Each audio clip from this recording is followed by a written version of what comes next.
Okay, everybody, welcome to episode number 16 of The Hidden Window. Hope you had a good few weeks out there. Bob, you're staying out of the summer heat down there in the bunker under Langley.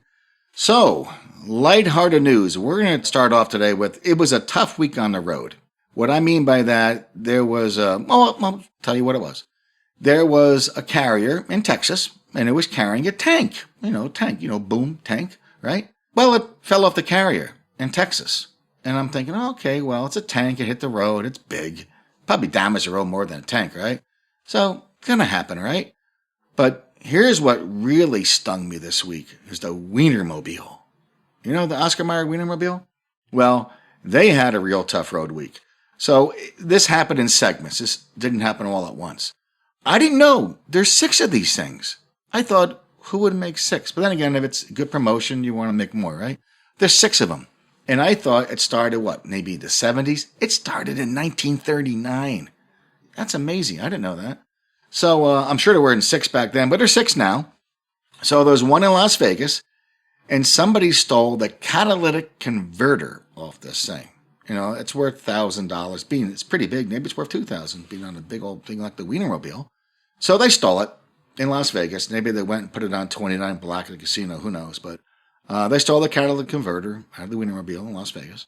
That's episode number 1. That happened a while back, not too long ago. Then in Wisconsin, this is a little more recent, pulled over by a local cop for, I guess, failing some traffic law. It's a Wienermobile. It didn't get out of the way of something fast enough. It's a Wienermobile. I mean, the thing is how big and how long? You're driving a moving hot dog. So the cop kind of thought about that. It's a hot dog on wheels. So he just gave him like a friendly warning. I would have loved to see the ticket that was written up. That would have been interesting. Well, that was episode number 2. Everything comes in 3s, right? Well, it happened something else. It's been out there since 1939. I looked up. There's never been an accident with the Wienermobile. So that record is now unfortunately broken. July 28th, just a couple days ago. I-293 in Chicago. It overcorrected. It's a driving, like 30-foot long hot dog, and overcorrected in an accident, tipped over. So the Wienermobile tipped over on its side, and they had to get a tow over there and turn it back over. Not a lot of damage to the Wienermobile. Then they towed it into a shop. So first of its kind, so a rough stretch there for the Wienermobile. It's back on the road. I guess there's 6 of them, so it shouldn't be too much of a notice, but one's out of action for a while, folks. So there you go. Tough week for the old Wienermobile.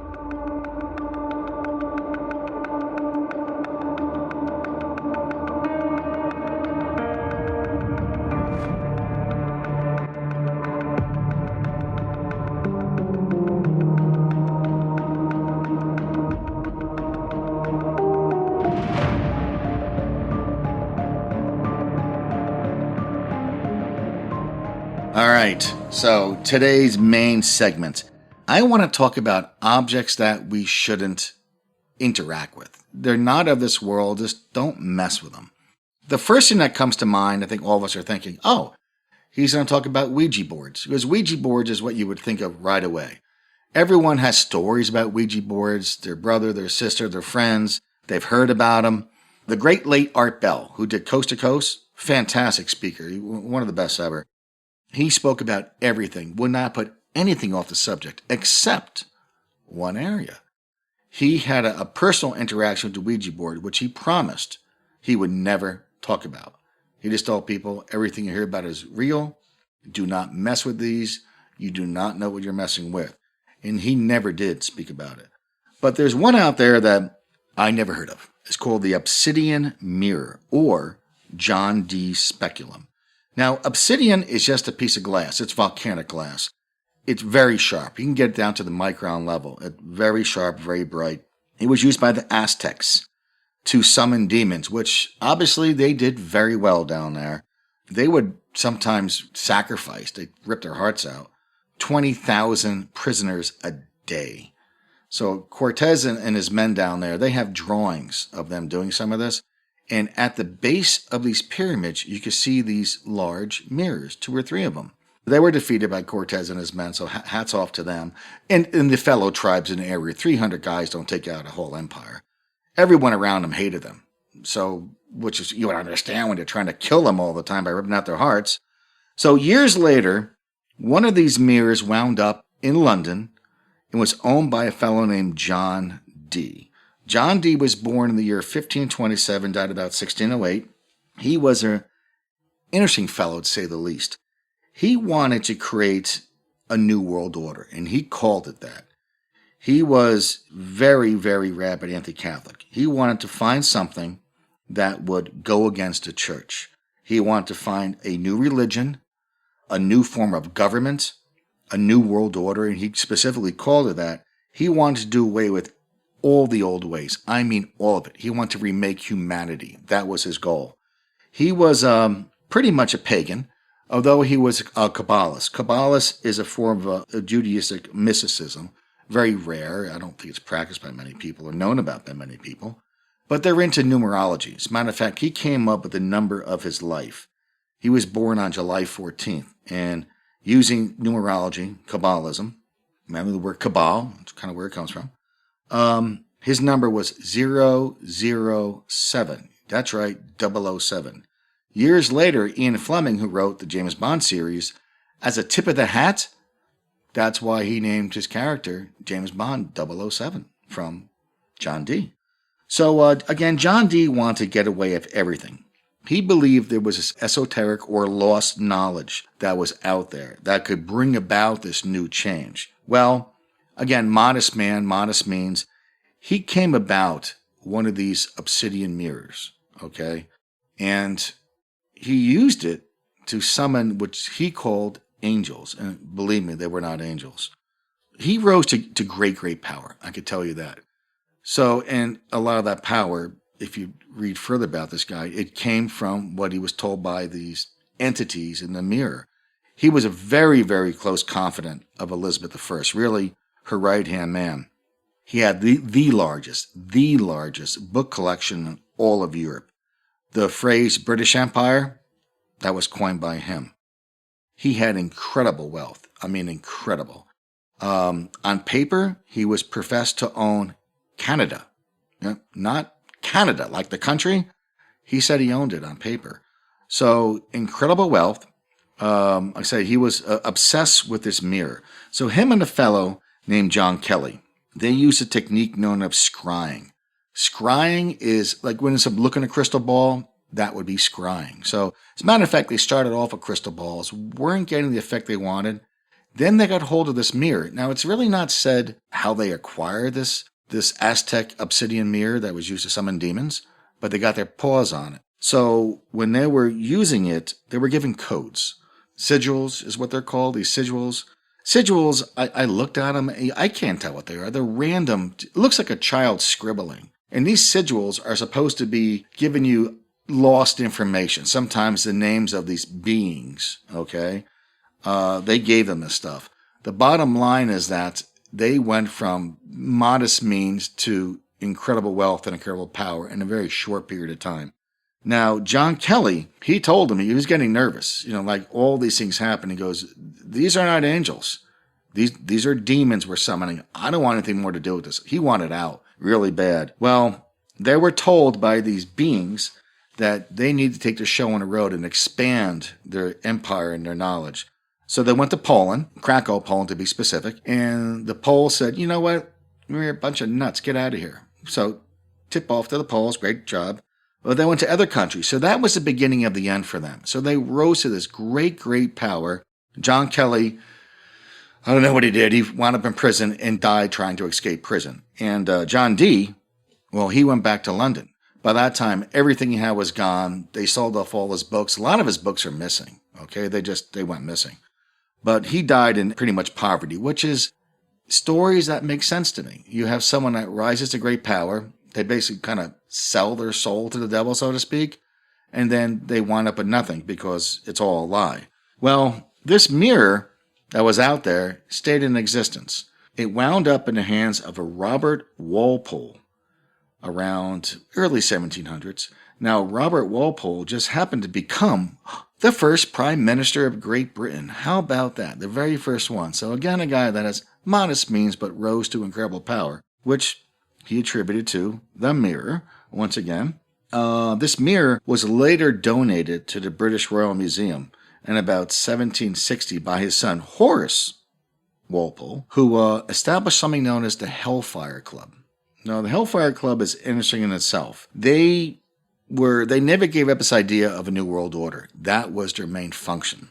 They're the members. They met underground. Really, when I mean underground, they met in caves under London. One of their members is somebody we know, known as Benjamin Franklin. Okay? As a matter of fact, one of the caves there is called the Franklin Cave. They embraced that philosophy, and it had a name. Do thou what thou willst. So, hey, if it feels good, do it.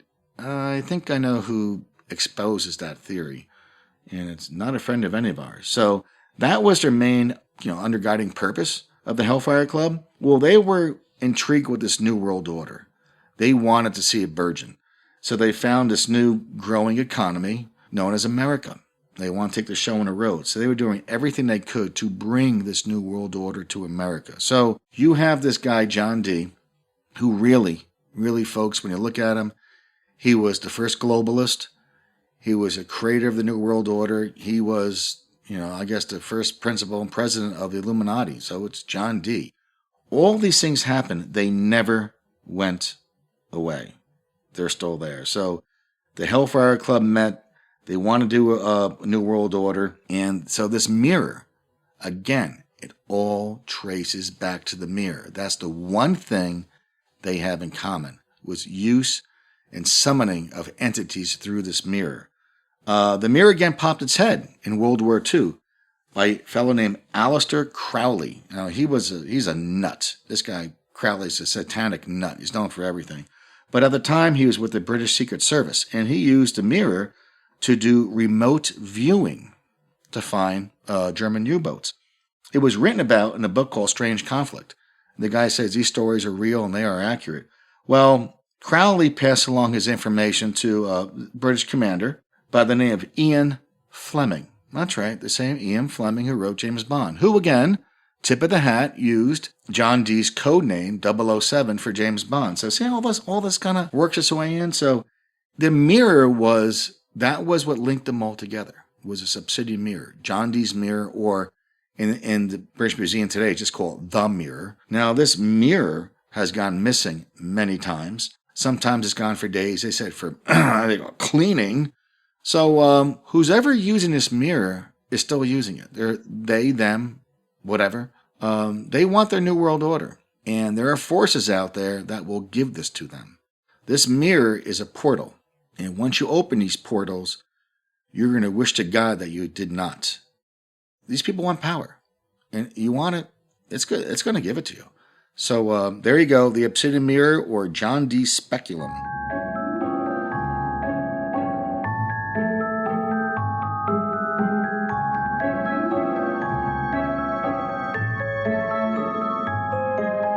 Okay, so we end up, random thought. It's the summertime, right? You guys have gardens. We have a garden every year. I mean, for eons we've had gardens. And sometimes they're good, sometimes they're not. It's always a lot of work, but I decided we have a magic garden. I came to that conclusion. I go out and I look, and around March, April, I want to plant grass seed in the yard, right? In the yard. So I get grass seed, I work up the ground, you spread the grass seed, you put straw on it, you water it.